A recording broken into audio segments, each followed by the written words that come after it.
कर्म का फल। दोस्तों, अक्सर हमारे जीवन में कभी कभी ऐसा मौका आता है जब हम सोचते हैं कि हमने ऐसा कोई पाप नहीं किया, तो फिर हमारे जीवन में इतना कष्ट क्यों आया। हम ये सोचने लगते हैं कि हमारा तो कहीं कोई इसमें रोल था ही नहीं और इसकी सजा हमको क्यों मिल रही है। कहने का अर्थ यह है कि जब कभी ऐसा हो तो आपको सोचना होगा कि आपको किसी और के किए के कर्म की सजा तो नहीं मिल रही। जी हाँ, ऐसा होता है।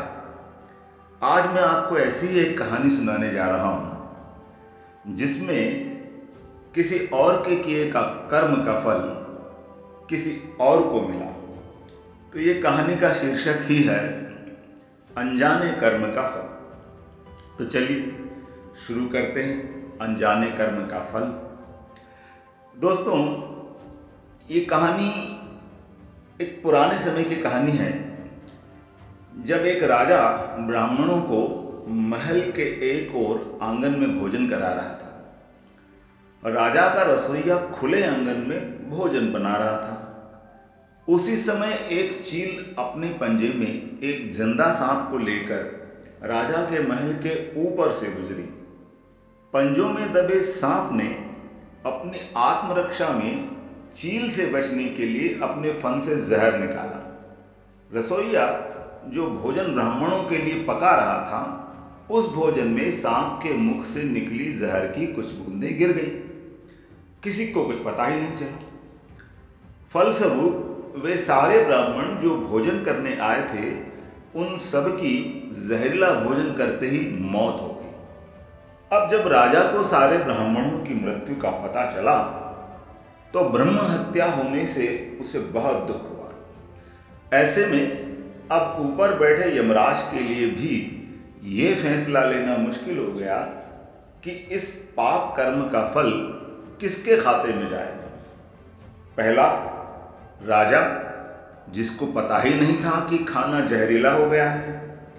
दूसरा, रसोइया जिसको पता ही नहीं था कि खाना बनाते समय वह जहरीला हो गया है। तीसरी, चील जो जहरीला सांप लिए राजा के महल के ऊपर से गुजरी। या फिर चौथा, वह सांप जिसने अपनी आत्मरक्षा में जहर निकाला। बहुत दिनों तक यह मामला यमराज की फाइल में अटका रहा। फिर कुछ समय बाद कुछ ब्राह्मण राजा से मिलने उसी राज्य में आए और उन्होंने किसी महिला से महल का रास्ता पूछा। उस महिला ने महल का रास्ता तो बता दिया, पर रास्ता बताने के साथ साथ ब्राह्मणों से यह भी कह दिया कि देखो भाई, जरा ध्यान रखना, वह राजा आप जैसे ब्राह्मणों को खाने में जहर देकर मार देता है। बस जैसे ही उस महिला ने ये शब्द कहे, उसी समय यमराज ने फैसला ले लिया कि उन मृत ब्राह्मणों की मृत्यु के पाप का फल इस महिला के खाते में जाएगा और इसे उस पाप का फल भुगतना होगा। यमराज के दूतों ने पूछा, प्रभु ऐसा क्यों, जबकि उन मृत ब्राह्मणों की हत्या में उस महिला की कोई भूमिका भी नहीं थी।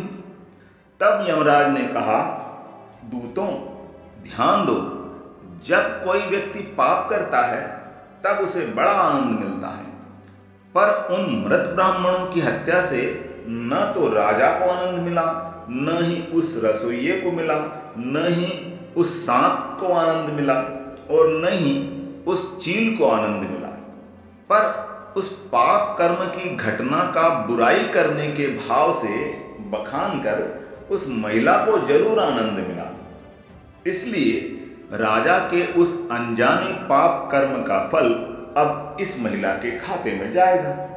बस इसी घटना के तहत आज तक जब भी कोई व्यक्ति जब किसी दूसरे के पाप कर्म का बखान बुरे भाव से करता है, तब उस व्यक्ति के पापों का हिस्सा उस बुराई करने वाले के खाते में भी डाल दिया जाता है। ये कष्ट और कहीं से नहीं, बल्कि लोगों की बुराई करने के कारण उनके पाप कर्मों से आया होता है, जो बुराई करते ही हमारे खाते में ट्रांसफर हो जाता है।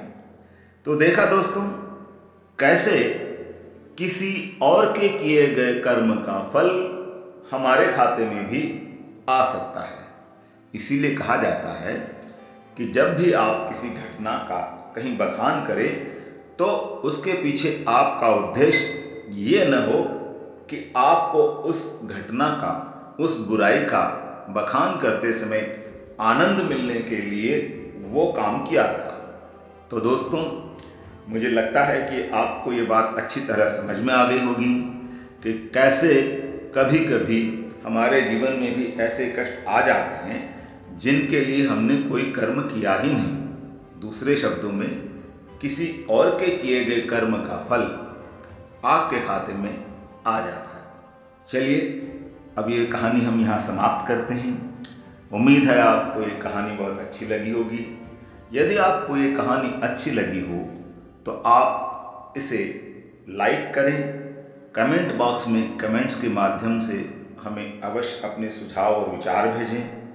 कहानी पसंद आई हो तो आप इसे अपने दोस्तों और परिवार के सदस्यों के साथ भी शेयर कर सकते हैं। और हाँ, ऐसी ही मज़ेदार, रोचक और जानकारी से भरपूर कहानियों के लिए हमारे चैनल को सब्सक्राइब करना न भूलें और साथ ही बेल आइकन ऑल पर अवश्य प्रेस कर दें, जिससे आपको हमारे सभी नए नए वीडियोस के नोटिफिकेशन तुरंत प्राप्त होते रहें। धन्यवाद।